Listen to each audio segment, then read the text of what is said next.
The modern United States is the most powerful country in human history, with over 800 military bases and 37% of global military spending. The US has become the leader of a vast, interconnected global system that has helped usher in an era of unprecedented prosperity and low levels of conflict.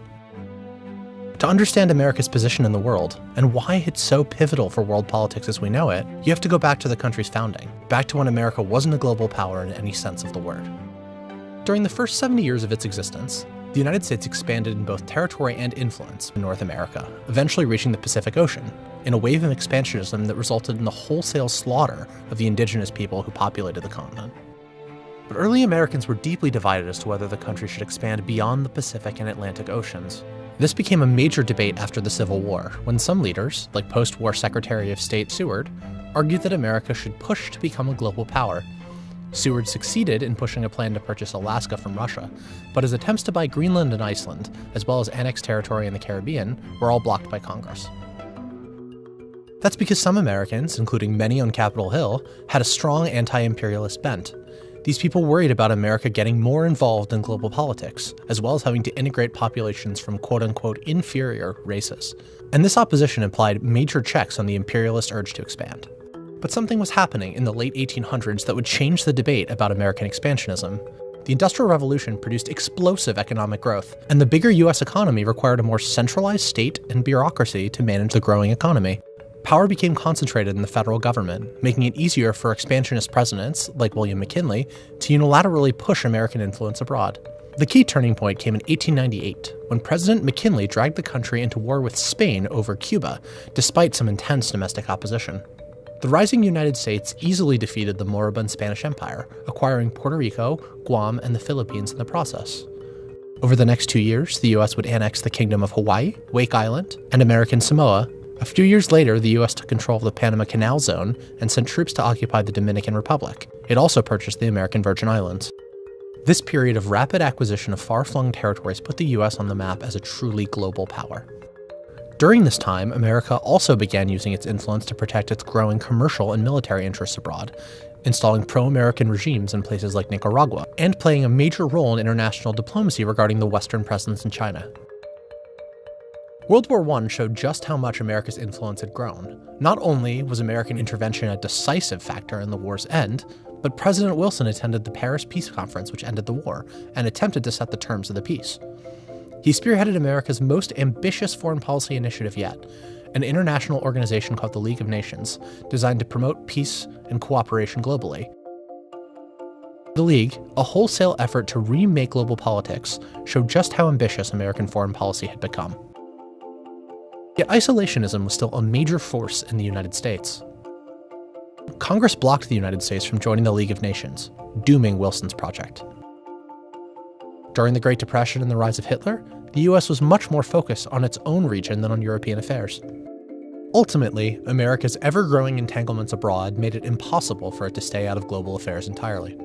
In East Asia, the growing Japanese Empire posed a direct threat to American possessions and troops, bringing the United States and Japan into conflict. This culminated in the Pearl Harbor attack, bringing the United States into World War II.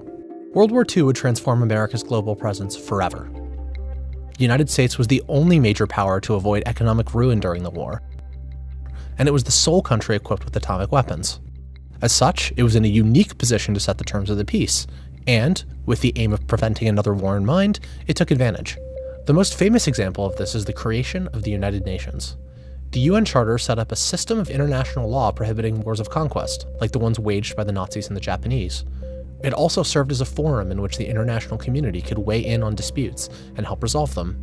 This way, the Americans hoped, great powers could resolve their differences through compromise and law rather than war. But while the UN is the most famous of the post-war institutions, it isn't the only one.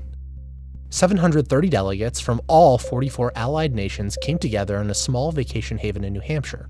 Their goal? To establish a global financial system that would prevent another Great Depression and World War. The resulting agreement, called the Bretton Woods Agreement, ultimately became the backbone of the global financial system, resulting in the World Bank and the International Monetary Fund. By creating these institutions, the United States committed itself to being deeply involved in the world's problems. The issue, though, is that the world's second largest power, the Soviet Union, saw things differently. World War II had made allies out of the democratic West and communist East in the fight against Hitler, but that couldn't last. The United States saw Soviet expansion in Eastern Europe and elsewhere as a direct threat to its vision of a free trading, democratic world. To a substantial degree, in one form or another, socialism has spread the shadow of human regimentation over most of the nations of the earth, and the shadow is encroaching upon our own liberty. Fearful of Soviet intentions towards Western Europe, the US and other European nations created the North Atlantic Treaty Organization, a military alliance meant to stop Russia from invading other countries in Europe. Globally, the US committed to a strategy called containment, so called because it was aimed at containing the spread of communism everywhere on the globe. This new global struggle meant that the US had to exert influence everywhere, all the time. Instead of disbanding the massive military machine created for World War II, the wheels mostly kept turning. This had two main results. First, the US was pulled into unlikely alliances with countries like Saudi Arabia, Israel, and South Korea, seeing each of them as bulwarks against communist influence in their region. Secondly, the US began intervening, often secretly, in dozens of countries to contain Soviet influence. Sometimes this meant propping up sympathetic dictators, like in Iran. Other times, it meant supplying rebels with arms and money, like in Afghanistan in 1979 and Nicaragua in 1985. Over the course of the Cold War, the US intervened in hundreds of disputes around the globe, ending up with a complicated set of alliances, tensions, and relationships in basically every corner of the Earth. After the Berlin Wall fell, the US could have withdrawn from the system, severing ties with its allies and drawing down the size of its military. And while the US did decrease military spending, much of the military infrastructure and alliances from the Cold War remained. Presidents George H.W. Bush and Bill Clinton decided that it was in both America and the world's interests for the United States, now the sole superpower on Earth, to continue actively managing global affairs. We should be and we must be peacemakers. NATO, created solely as a tool for countering the Soviet Union, stayed together and even expanded, a way of keeping European nations united in the absence of the Soviet threat. Washington's support for countries like Israel and Japan stayed intact, ostensibly as a means of preventing war in their respective regions. The global system of alliances and institutions created to keep the peace during the Cold War became permanent, as did the American military and political commitments necessary to keep them running. This system remains in operation today, and no leading American politician since the Cold War has seriously called for dismantling it. Except, perhaps, for Donald Trump. Trump has said contradictory things about these commitments, but he's consistently argued that American allies are not paying the US enough for its protection, and questioned the value of free trade. That calls NATO and even the World Trade Organization into question. At some point, we have to say, you know what? We're better off if Japan protects itself against this maniac in North Korea. We're better off, frankly, if South Korea is going to start to protect itself. Saudi Arabia, nuclear weapons? Saudi Arabia, absolutely. This is a sharp divergence from the consensus that has dominated US foreign policy since 1945, and something closer to the isolationism that came before it.